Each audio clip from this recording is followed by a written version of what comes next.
감사합니다.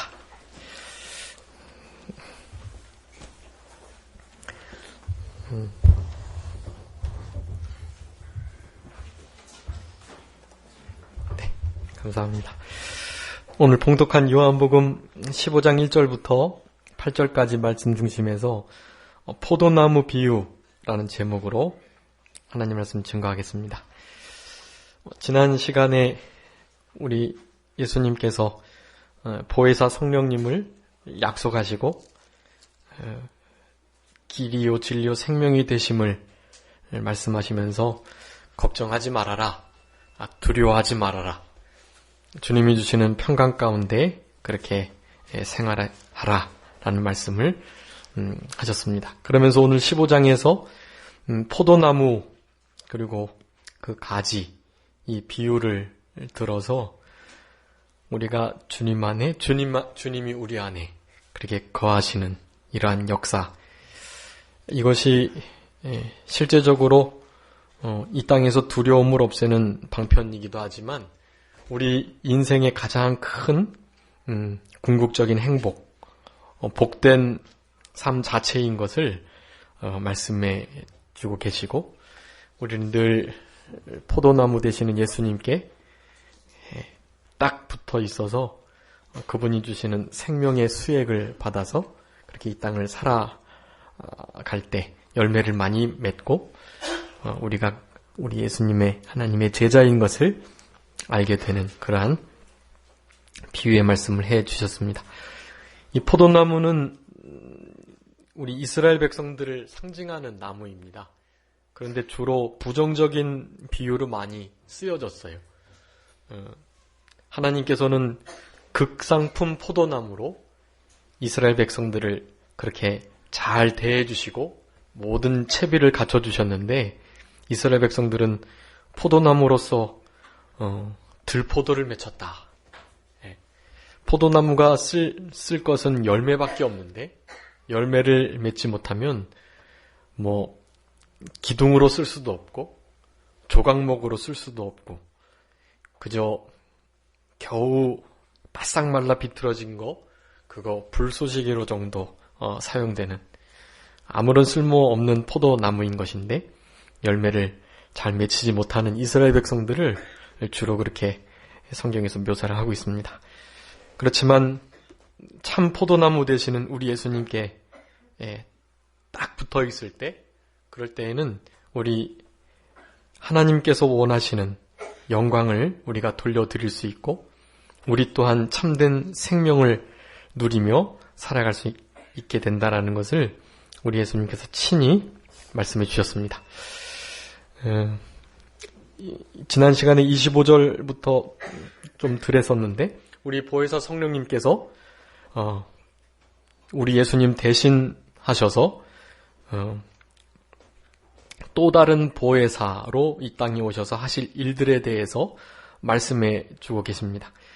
이 보혜사의 이러한 일들이 15장에 나오는 포도나무 그 가지에 접붙이는 일부터 해서 그 생명수액이 왔다 갔다 하게 하는 일, 그리고 가지가 끊어졌지만 다시 접붙여지는 일, 이런 모든 것들을 사실은 우리 성령님께서 다 하시는 일입니다.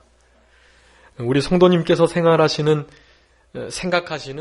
신앙생활의 모든 면을 우리 성령님께서 같이 주관하신다고 생각하시면 돼요. 성령님께서는 그러한 일들을 지금 이 순간에도 하고 계십니다. 지금 이 순간에도 우리의 중생한 영과 하나 되신 성령님께서 우리로 하여금 하나님의 진리의 말씀이 깨달아지게 하고 생각나게 하고 믿어지게 하시고 그 말씀을 붙들고 살아갈 수 있도록, 생각나도록, 그렇게 결단하도록 순종할 수 있는 능력을 허락해 주시는 분이 우리 보혜사 성령님이시다라는 것을 우리가 깨닫고 늘 우리 오순절 보혜사 성령님과 동행하며 살아가는 우리들이 되었으면 좋겠습니다. 그 보혜사 성령님, 오늘 본문에서 말하는 거 몇 가지 일들을 잠깐 살펴보면 14장 25절에 아직 너희와 내가 함께 있어서 이 말을 하지만, 예수님께서 오순절 보혜사 성령님이 또 다른 보혜사로 오실 것을 이제 너와 함께 있으니까 말하지만 이런 모든 말들 이제 또 다른 보혜사이신 성령님께서 오셔가지고 너희들에게 가르치고 생각나게 하실 것이다. 26절에 보혜사 곧 아버지께서 내 이름으로 보내실 성령, 그가 너희에게 모든 것을 가르치시고 내가 너희에게 말한 모든 것을 생각나게 하시리라 라고 말씀합니다. 여기 오순절 보혜사 성령님께서 가장 먼저 하시는 일은 진리의 말씀, 특별히 예수님께서 풀어주셨던, 다 이루시고 풀어주셨던 그 모든 성경 말씀을 우리 성령님께서 생각나게 해주신다라는 것입니다. 생각나게 해주시고 가르쳐 주실 것이다 라고 말씀하십니다. 우리가 우리 지혜로 성경 말씀을 깨닫고 아는 것이 아닙니다. 성령님께서 우리 안에 계신 그분께서 그렇게 가르치시고 생각나게 하시지 않으면 결코 우리는 깨달을 수도, 말씀이 생각나지도, 가르침을 받을 수도 없다는 것을 우리는 알아야 하겠습니다. 그래서 첫 번째 하시는 일이 진리를 깨닫게 하시는 일이다 라고 말씀합니다. 16장에서 이 말씀을 이렇게 하고 있는데 16장 13절 한번 읽어주시기 바랍니다. 16장 13절 요한복음. 그러나 진리의 성령이 오시면 그가 너희를 모든 진리 가운데로 인도하시리니 그가 자유로 말하지 않고 오직 듣는 것을 말하시며 장래일을 너희에게 알리시리라. 아멘. 진리의 성령님께서 오순절 보혜사 성령님으로 오시게 될 것인데 그가 우리를 모든 진리 가운데로 인도하겠다. 진리이신 우리 예수님께서 하셨던 하나님의 말씀, 그 말씀 가운데로 하나님의 백성들을, 제자들을 인도해 주시게 될 것을 말씀하고 계시는 것입니다. 디모데후서 3장 16절에 모든 성경은 하나님의 감동으로 됐다라고 말씀하는데 하나님의 감동, 성령의 감동을 말씀합니다. 성령님께서 제자들에게 영으로 감동하셔서 성경책을 쓰시게 했어요. 저자가 제자들이 아니라 사실은 성령님이 저자이십니다. 하나님의 영, 하나님의 감동, 그것이 성경을 기록하게 되었던 거예요. 그러니까 성령님이 아니시고는 그 책을 깨달을 수가 없는 거죠. 저자이신 우리 성령님께서 우리를 진리 가운데로 인도하시고 진리의 말씀을 가르치고 생각나게 해주시는 그러한 일들을 하신다. 그런데 우리 예수님께서 이렇게 진리의 성령님께서 오셔서 생각나고 가르치게 해주시겠다라고 말씀을 이렇게 좀 제안하신 것처럼 생각되지만 구약 성경에도 당연히 성령님이 계셨고 성령님께서 역사하셨지만 그 다른 보혜사로 오순절 보혜사 성령님으로 오시기 전까지만큼 그렇게 강하게 역사하시지는 않았던 것. 그렇지만 달리 말하면 구약 성경을 기록한 것도 그렇고 구약 시대에도 이 성령님께서 계속해서 역사를 하셨던 것입니다. 하나님께로, 우리 예수님께로, 그리스도에게로 인도하는 게 무엇이라고 그랬죠? 율법이 그리스도에게로 인도하는 몽학선생이다. 갈라디아서 3장 23절에 그렇게 24절에 말씀했는데 율법이 바로 예수 그리스도께로 인도하는 그런 매개체가 된 것입니다. 근데 사실은 그 율법이 우리가 지금 말하는 것처럼 지키지 않아도 되고 이제 더 이상 별것이 없고 율법으로 더 이상 어떻게 신앙생활을 판단해보거나 그렇게 생활하지 않아도 되는 그런 정도의 말씀이 아니고요. 사실은 이 율법은 로마서 7장 14절에 있는 것처럼 율법은 선하고 신령한 것이다 그렇게 말씀합니다. 여러분, 율법이 하나님의 말씀으로 신령한 것이에요. 그렇기 때문에 그 율법이 예수 그리스도께로 율법을 읽는 자들을 인도했는데, 왜냐하면 우리가 율법을 도저히 지킬 수 없고 그 율법을 다 지키다가 하나만 어겨도 다 범한 것이 되기 때문에 결코 율법으로 구원 얻을 수가 없기 때문에 결국 예수 그리스도의 긍휼과 그 은혜를 의지하는 자리에 나아갈 수밖에 없게끔 하는 것인데, 그렇지만 그 율법은 신령한 것이다 라고 말씀합니다. 그렇기 때문에 이 신령한 율법, 이것도 역시 성령님께서 진리의 영이신, 신령한 성령이신 우리 보혜사, 오순절 보혜사 성령님께서 이 율법의 말씀도 깨닫게 해주시지 않는다면 결코 그리스도께로 인도받을 수가 없는 것입니다. 율법이 그리스도께로 인도하는 것이 아니라 율법을 붙들고 계시는 바로 성령님께서 우리를 그리스도께로 인도한다라는 것을 아셔야 하는 것입니다. 그래서 이제 지금 신약시대에 우리가 목사로서 그렇게 성도님들께 말씀을 풀어서 이렇게 가르쳐 드리지만 제가 풀어서 제 말로 하는 것도 아니고요. 우리 성도님들께서 성도님들이 가지신 신앙 지식하고 신앙의 경험 그런 것으로 또 학식이나 지혜와 지식으로 깨달으시는 것이 아니라는 것을 아셔야 돼요. 그러니까 성경 말씀은 사실은 이 학식하고는 관계가 없습니다. 누가 더 깨끗한 심령으로 성령을 의지하면서 말씀을 듣고 말씀을 읽느냐, 그것을 순종하려고 하느냐에 딸려 있는 것이지. 그래서 지금 우리 영학교회 같은 경우도 중고등부가 우리 어른 예배, 우리 11시 예배 드리고요. 다 그러잖아요. 그렇게 초등학생하고 60이 넘으신 어르신들하고 같이 예배를 드려도 그 예배 가운데 깨달음이 다 같이 있는 것이고 하나님께서 받으시는 참된 예배가 되는 것입니다. 왜냐하면 자기가 가지고 있는 지혜와 지식에 관계없이 성령님께서 깨닫게 해주시고 신령한 율법을 가지고 진리 가운데로 인도해 주시기 때문인 것입니다. 생각나게 하시기도 하고 가르치기도 하시고 깨닫게 해주시는 역사를 베풀어 주시는 것입니다. 그래서 요한일서에서 이렇게 말씀하는데 요한일서 2장 27절 한번 읽어주시기 바랍니다. 요한일서 2장 27 너희는 주께 받은 바 기름 부음이 너희 안에 거하나니 아무도 너희를 가르칠 필요가 없고 오직 그의 기름 부음이 모든 것을 너희에게 가르치며 또 참되고 거짓이 없으니 너희를 가르치신 그대로 주 안에 거하나니. 아멘. 여기 기름 부으심, 그것이 바로 성령님이에요. 우리 성도님들께는 성령님께서 기름 부으심으로 내주에 계시기 때문에 더 이상 누구의 가르침이 필요가 없는 거예요. 20절에도 너희는 거룩하신 자에게 기름 부음을 받고 모든 것을 안다, 그렇게 말씀합니다. 모든 것을 알고 그 성령님께서 친히 우리를 가르치시고 참되고 거짓이 없는 그러한 역사를 우리 가운데 일으켜 주신다라는 것을 말하면서 바로 그 주님 안에, 성령 안에 거하라 라고 말씀하는 것입니다. 그렇다고 그러면 이제 목사님이나 전도사님께 말씀 들을 것도 없이 우리가 그냥 성경 읽고 그러면 되느냐? 그런 것은 아니에요. 그렇게 해서 깨달음이 당연히 있을 수 있고, 그렇지만 주의 날에 하나님의 말씀이 계시되고 선포됐던 것처럼 주의 날 하나님의 종이 풀어주는 그러한 말씀을 통해서 그런 말씀도 성령님이 깨닫게 안 해주시면 못 듣는 거예요. 성령님께서 다 가르쳐 주시는 것이다 하겠습니다. 그러니까 다른 비진리의 말, 성령님이 아닌 자들의 말, 성령의 역사가 아닌 그런 말들은 필요 없다라는 거예요. 그런 가르침, 그런 경험, 그런 건 관계없이 율법과 진리의 말씀, 그것을 가지고 인도하시는 우리 성령님의 역사만 있으면 충분하다라는 것을 말씀하고 계시는 것이고, 우리 성령님의 가장 먼저 하시는 일이 바로 그 일이다라는 것을 우리가 알아야 되겠습니다.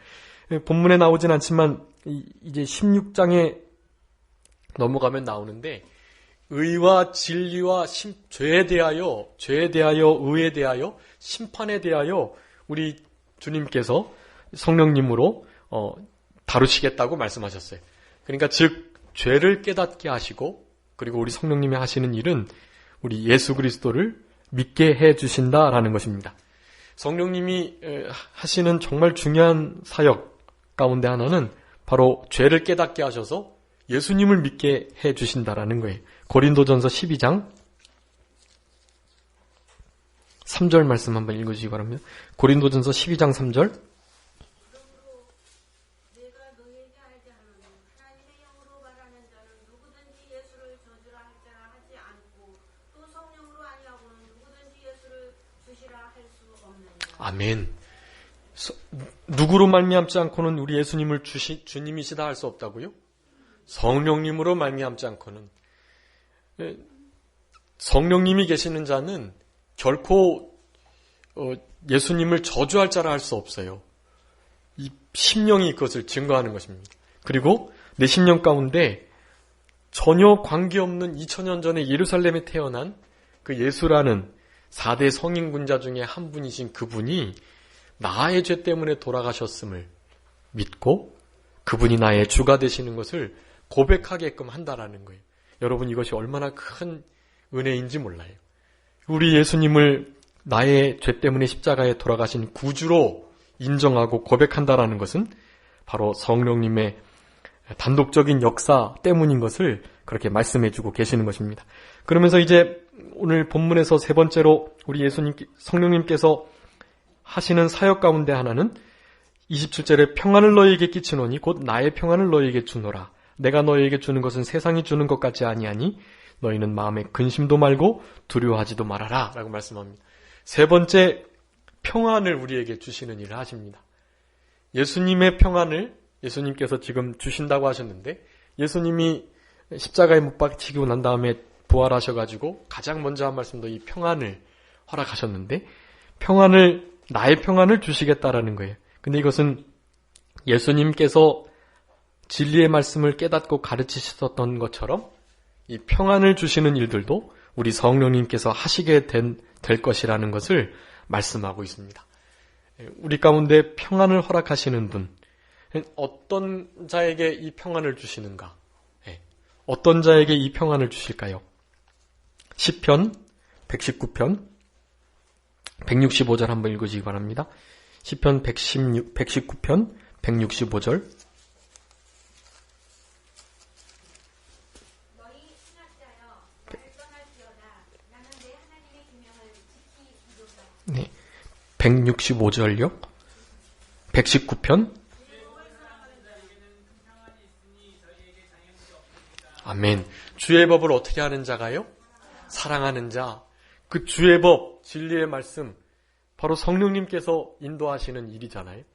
성령님께서 주의 법을 사랑하고 주의 말씀을 지켜나가고 그 말씀 가운데로 인도하고 가르치고 생각나게 하시는 그런 것을 다 사모하는 자, 주의 법을 사랑하는 자, 그런 자들에게 하나님께서는 어떤 평안을 주시겠다고요? 큰 평안을 주시겠다. 성령님께서 하시는 일이 주의 법을 사랑하는 자에게 주시는 큰 평안, 우리 예수님께서 가지고 계신 평안을 가리킵니다. 이것이 중요합니다. 예수님의 평안이라는 것, 예수님이 가지고 계신 평안이에요. 이건 신적 평안입니다. 예수님은 십자가 앞에서도, 십자가 지시기 전에도 우리 주님께서 주시는 참된 평강과 평안을 늘 유지하시면서 계셨습니다. 우리 불법한 재판을 받을 때에도, 십자가에 못 박히시는 그 순간에도 하나님의 말씀을 이루시려고, 하나님 앞에 온전한 제물이 되시려고 하나님과 참된 평강의 관계를 계속 유지하고 계셨다라는 것을 우리는 알아야 합니다. 그렇기 때문에 우리가 근심하고 두려워하지 않을 수가 있는 것입니다. 14장 첫 절에서 근심하지 말아라 하셨던 말씀, 그 말씀이 바로 오순절 보혜사 성령님의 이 평안을 끼치시는, 예수님의 평안을 주시는 이 역사로 말미암아서 이루어지게 될 것을 말씀하고 계시는 것입니다. 우리 예수님께서 하나님께로 가는 것을 기뻐했을 것이다.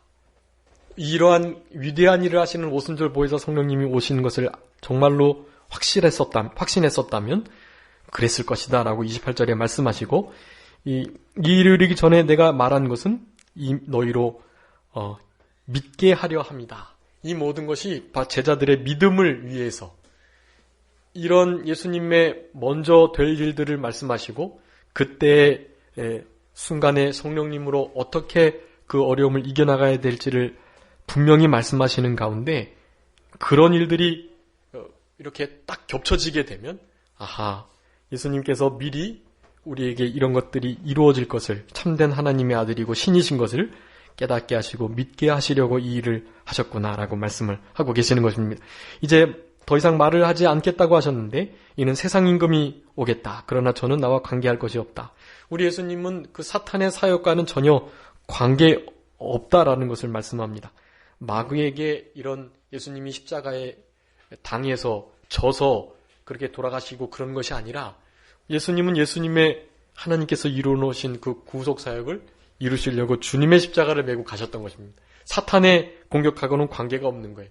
사탄은 사탄의 일들을 행하면 되는 것이고, 이 세상 임금이 올 때 우리의 임금 되시는 성령님을 의지해서 그렇게 잘 싸워 승리해야 할 것을 말씀하고 계시는 것입니다. 예수님은 그러한 것과 관계나 상관할 것이 없다. 오직 내가 아버지를 사랑하는 것과 아버지의 명하신 대로 행하는 것을 세상으로 알게 하려고 이렇게 말씀을 전하시고 오순절 보혜사 성령님을 주셨다라고 말씀하고, 일어나 여기를 떠나자 하시면서 15장의 말씀을 하시는 것입니다. 떠나시고 난 다음에 어디인지는 정확하게 장소는 알 수 없지만 다락방 강화 가운데 마지막 일주일간의 순환주간을 당하시면서 우리 예수님께서 예수님과 제자들, 또 제자들과 제자들, 우리 제자들과 교회라는 공동체의 그 하나됨, 그것이 얼마나 중요한가를 말씀하시면서 이 포도나무 비유를 하고 계시는 것입니다. 우리 예수님께서 참 포도나무다 1절에 말씀하시고 5절에서도 나는 포도나무요 라고 말씀하시죠. 이것이 요한복음에 나오는 몇 가지 있었죠? 나는 무엇이다 한 거? 네, 7가지. 7가지 나는 무엇이다에 관한 예수님을 설명하는 명제 가운데 마지막이 되겠습니다. 7번째, 내가 포도나무다. 너희는 가지다. 포도나무하고 가지하고 절대로 떨어져 있을 수 없는데, 뭐 그 사이에 종이 한 장, 얇은 종이 한 장이 끼어 들어갈 정도만 떨어져도 괜찮고 뭐 그런 거 아니고요. 조그만 틈이 있어도 떨어져서 곧 마르게 되고 말라서 바짝 말라 비틀어져서 결국에는 불구덩이에 던져질 수밖에 없는 그런 상태에 놓이게 될 것을 말씀하고 계시는 것입니다. 내가 참 포도나무이고 내 아버지는 그 농부이고 5절에는 너희는 그 가지다라고 말씀하면서 예수님의 이 생명을 우리 제자들이, 하나님 백성들이 가지고 살아가야 할 것을 말씀합니다. 참 포도나무라는 것은 그 가지와 가지에서 맺혀지는 열매들에게 생명을 부여하는 분이라는 거예요. 우리 예수님이 생명이시다 많이 했죠. 참 생명이다. 하늘에서 내려오는 참 떡이다. 14장에서도 내가 길이요 진리요 생명이다 라고 말씀하셨습니다. 우리 예수님께서 십자가에 못 박히셨다가 3일 만에 다시 살아나셨기 때문에 우리 예수님이 주시는 그 생명은 바로 부활의 생명이고 영원토록 살아가는 영존하는 영생하는 생명이라고 할 수가 있는 것입니다. 그 생명을 주시는 분이 우리 예수님이시다라는 것을 말씀하고 계시는 것입니다.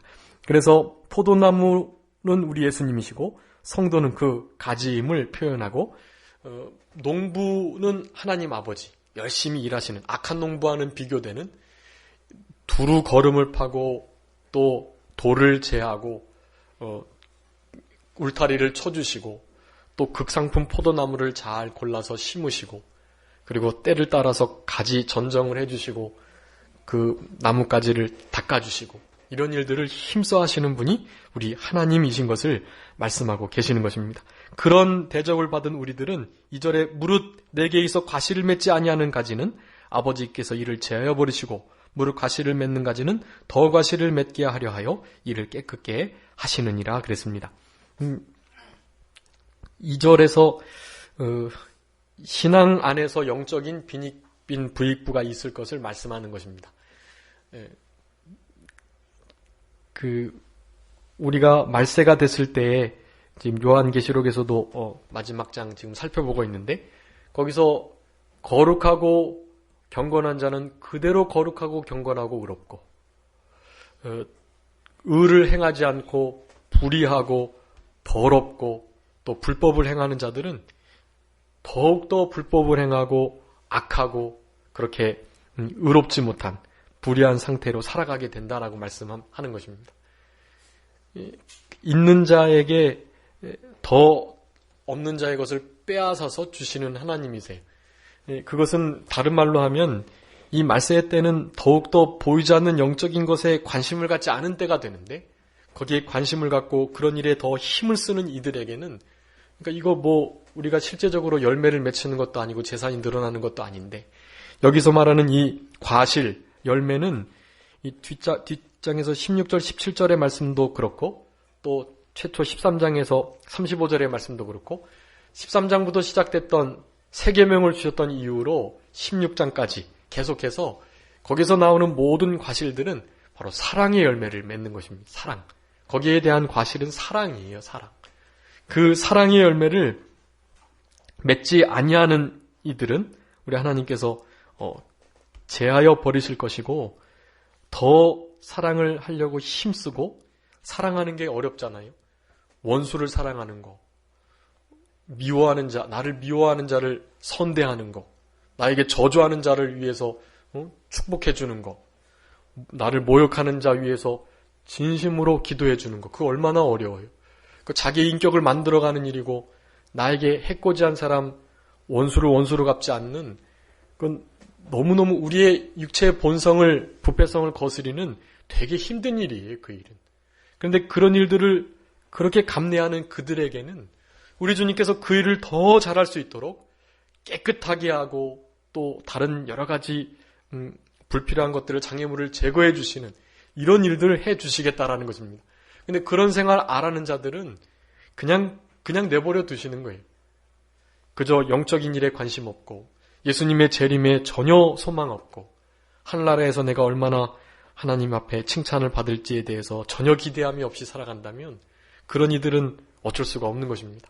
그렇지만 그런 데에 소망 두는 자, 관심을 갖는 자, 어떻게 하든지 사랑의 열매를 맺으려고 자기를 쳐서 복종시키고 내 본성과 성격에 맞지 않지만 내가 정말 싫어하는 스타일이지만 그 사람을 위해서 기도하고 한 번 더 좋은 마음으로 대우해주고 따뜻한 눈길을 보내주고 이 일이 얼마나 어려운 일이에요. 그런데 그 일을 하려고 힘쓰는 자들에게 우리 주님께서는 더욱더 과실을 많이 맺게 해주시려고 깨끗하게 해주신다. 그 구원을 점점 이루어가게 해주시고 더 많은 열매를 맺도록 우리 주님께서 인도해 주시겠다라는 말씀을 하신 것입니다. 3절에 너희는 내가 일러준 말로 이미 깨끗했다. 근데 이 제자들이 듣고 있는 가운데 너희들은 이미 깨끗했다라는 것이 너희들이 벌써 모든 것을 버리고 나를 따라오기 때문에 너희들은 내가 더 그 일을 잘하도록 계속해서 깨끗하게 해줄 것이고 이미 하나님의 말씀으로 깨끗해졌다. 발 씻을 때도 말씀하셨죠. 한번 목욕한 자는 더 이상 전신을 씻을 필요가 없는 거예요. 그 대신 계속해서 발은 씻어야 하죠. 발 씻는 생활, 회개하는 생활 하지 않으면 예수님과 관계가 없다고 말씀하셨습니다. 성경 하나님의 말씀, 시편 119편 9절의 말씀, 청년이 무엇으로 깨끗하게 할 수 있을까? 하나님의 말씀을 따라 삼갈 것이다. 말씀이 깨끗하게 하시는 역사가 있는 것입니다. 에베소서 5장 26절에도 하나님의 말씀이 깨끗하게 하고 거룩하게 한다라고 말씀을 하는 것입니다. 히브리서 4장 12절에는 또 우리의 영혼과 골수를 찔러 쪼개는 그런 수술을 해서 깨끗하게 병을 낫게 하시는 그런 말씀, 능력에 살아있는 역사하는 말씀이라고 표현하기도 합니다. 그런 말씀으로 우리가 깨끗해졌다라는 것을 예수님께서 선포하고 계시는 것이고 4절에 내 안에 거하라 나도 너희 안에 거하겠다라고 말씀합니다. 이제 2절, 3절에서 포도나무가 있는 목적을 열매를 많이 맺게 하고 더 많이 맺게 하려고 하셨다라고 말씀하셨고 이제 4절부터 마지막 우리 읽었던 8절까지는 열매를 어떻게 하면 맺을까 그러면 그 열매 맺는 법을 말씀해 주고 계세요. 4절에 내 안에 거하라 나도 너희 안에 거하리라 라고 말씀합니다. 첫 번째 열매를 맺는 방법은 우리 예수님 안에 거하는 것입니다. 예수님 안에 거하는 것이 참 포도나무 된 우리 예수님에게 가지된 우리가 딱 붙어 있는 것을 말하는 거예요. 근데 이 원문에 보면 내 안에 거하라 명령을 하시고 또 나도 너희 안에 거하도록 해라 그렇게 또 명령하고 계세요.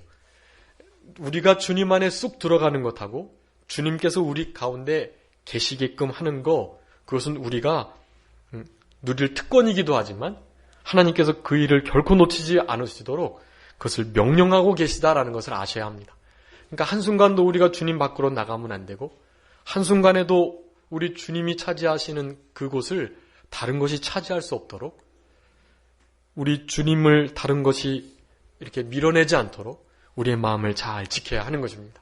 우리가 주님 안에 거하고 주님이 우리 안에 거하는 것, 그것이 열매를 많이 맺는 그런 첫 번째 방법이다. 가지가 포도나무에 붙어 있지 아니하면 절로 과실을 맺을 수 없다. 너희도 내 안에 있지 않으면 그렇게 과실을 맺을 수가 없다라고 말씀하고, 나는 포도나무요 너희는 가지니 내가 저 안에 저가 내 안에 내가 저 안에 있으면 이 사람은 과실을 많이 맺나니 나를 떠나서는 너희가 아무것도 할 수 없겠다라고 말씀합니다. 우리 주님을 떠나서는 열매 맺지 못하는 것이 문제가 아니고 어떻게 된다고요? 말라 비틀어져 빼싹 말라서 불구덩이에 빠질 수밖에 없는 거예요. 이것이 사실은 죽음을 의미하는데, 죽음은 하나님과의 영적인 단절을 의미합니다. 그게 죽음이에요. 우리 육체의 죽음은 뭐죠? 육체와 영이 분리되는 거. 영적인 죽음은요, 하나님과 우리가 단절되는 거. 단절될 때부터 사망이 찾아오는 거예요. 고통이 찾아옵니다. 잘라지는 그 순간 고통이 있고, 말라 비뚤어지면서 고통이 있는 거예요. 그리고 결국 불구덩이에 빠져서 영영토록 고통을 겪게 되는 것입니다. 이 죽음의 3단계, 하나님께로부터 떨어져서 말라 비틀어져 가는 거, 결국에 지옥구덩이에 빠지는 거. 우리 예수님을 믿지 않으면 그런 단계를 거쳐서 지옥에 갑니다. 믿는 자들은 반대로지요. 주님과 접붙임이 돼서 말라 비틀어졌던 것이 회복이 되고, 결국에는 많은 열매를 맺어서 하나님의 제자라 일컬음을 받고 하나님께 영광을 돌리면서 자기의 기도한 내용들이 하나님께 응답이 되면서 너무나 복되고 행복한 평강을 누리며 살아가게 되는 것입니다. 그리고 그 생명을 누리는 것도 3단계예요. 3단계. 이미 예수님을 믿을 때 영원한 생명을 얻습니다. 근데 그 영원한 생명을 지금 어떻게 해야 되죠? 지금 누리면서 살아가야 돼요. 영생을 취하라. 힘써 싸워서 영생을 취하라. 그렇게 말씀하고, 궁극적으로 영원한 천국에 가서 하나님과 결코 끊어지지 않고 영생토록 교제하면서 그렇게 살아가는 그러한 생명, 구원을 얻게 되는 것입니다. 주님을 떠나서는 우리가 아무것도 할 수 없다. 주님을 떠나지 못하게 하는 것도 그렇고, 참 포도나무의 가지인 우리가 접붙임받은 것도 그렇고, 다 누가 하시는 일이라고요? 그거 성령님이 하시는 일이에요. 성령님이 지금 그 일을 하고 계시는 것입니다. 여러분, 그것을 꼭 기억하셔야 됩니다. 성령님께서 내가 주님 안에, 주님이 내 안에 계시도록 한다.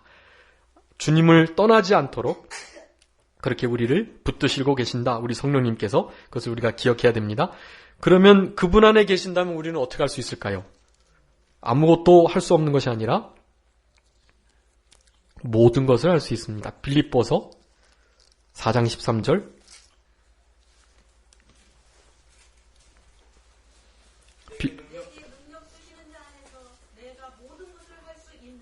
아멘.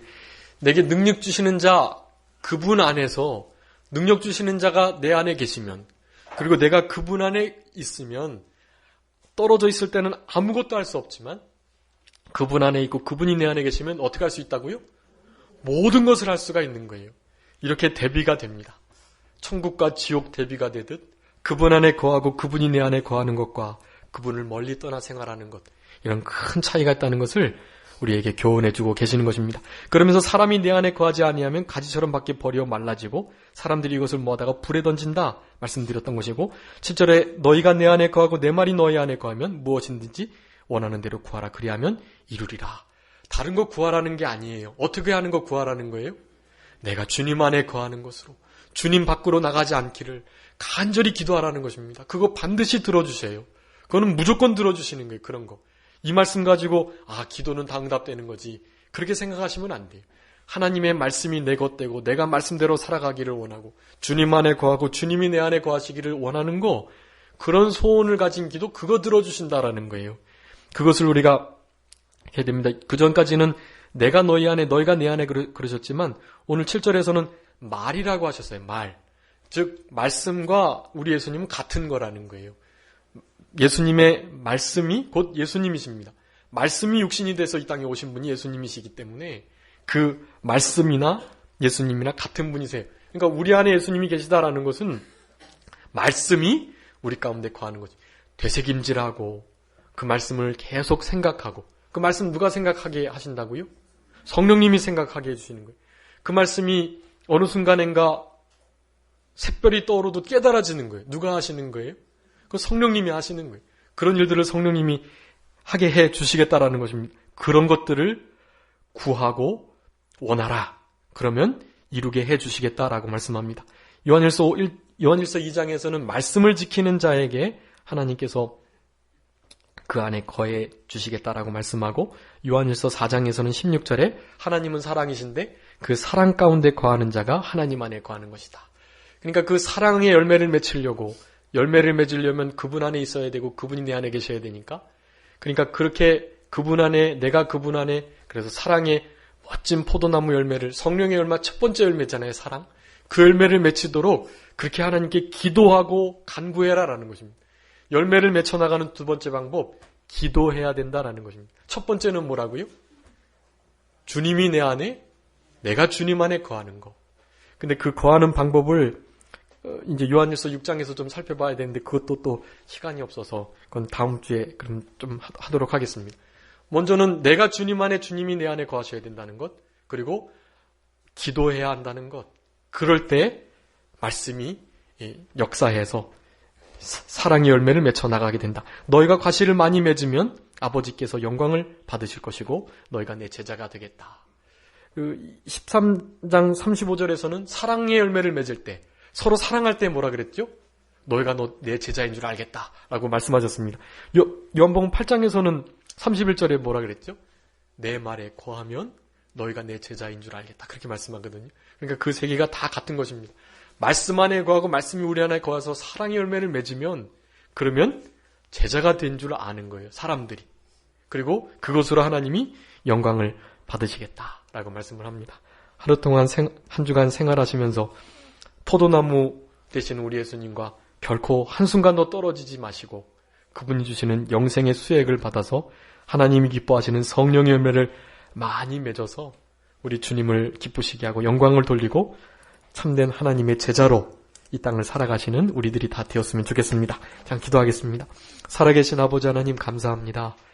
우리를 사랑하셔서 포도나무와 그 가지 비유를 통하여 우리 예수님 바깥으로 한 걸음도 떨어지지 않도록 딱 붙어서 주님이 주시는 생명을 받아 영이 살아나가도록 우리들을 권면하시는 아버지 하나님 진심으로 감사합니다. 예수님 떠나서는 한순간도 살아갈 수 없고 아무것도 할 수 없는 줄 알고 내게 능력 주시는 그분 안에서 힘써 거하며 살아가는 우리들이 되게 하여 주시옵소서. 하나님의 말씀을 떠나게 하고 하나님의 말씀이 우리 가운데 있지 못하게 하는 모든 것들을 타협하거나 양보하지 않고 절연히 끊어버리는 우리들이 되게 하여 주시고 사랑의 열매, 많은 성령의 열매를 맺혀서 모든 이들이 우리가 그리스도의 제자인 줄 알고 하나님이 영광을 받으시고 우리 가운데 주님과의 영원한 영생의 교통이 끊임없이 이어질 수 있도록 주님께서 역사하여 주시옵소서. 늘 기도하면서 그 말씀이 우리에게 이루어지기를, 그 말씀대로 만들어지기를 소원하면서 그렇게 살아가는 우리들이 되게 하여 주셔서 그러한 기도의 응답을 받고 감사하며 주님 안에 거하고 주님이 내 안에 거하여 많은 열매가 맺는 것을 통하여 하나님께 영광이 되고 우리의 믿음에 큰 비밀이 생기는 참된 기쁨이 있는 우리들의 생활이 되게 하여 주시옵소서. 한 주간도 우리 주님께서 우리 영화교회를 사랑하시고 지켜 보호하여 주시고 성도 한 사람 한 사람 주님께서 붙들어 주시고 같이 하셔서 모든 어려움들을 명쾌하시고 모든 환난 가운데 또 생활 가운데 처지와 환경 가운데 우리 주님을 기뻐하며 주님의 영광을 드러내는 복된 생활을 순간순간 하실 수 있도록 우리 주님께서 특별히 권고해 주시기를 간절히 바라옵고 감사하오며 예수 그리스도의 이름으로 기도 올리옵나이다. 아멘. 찬송하시겠습니다. 찬송가 403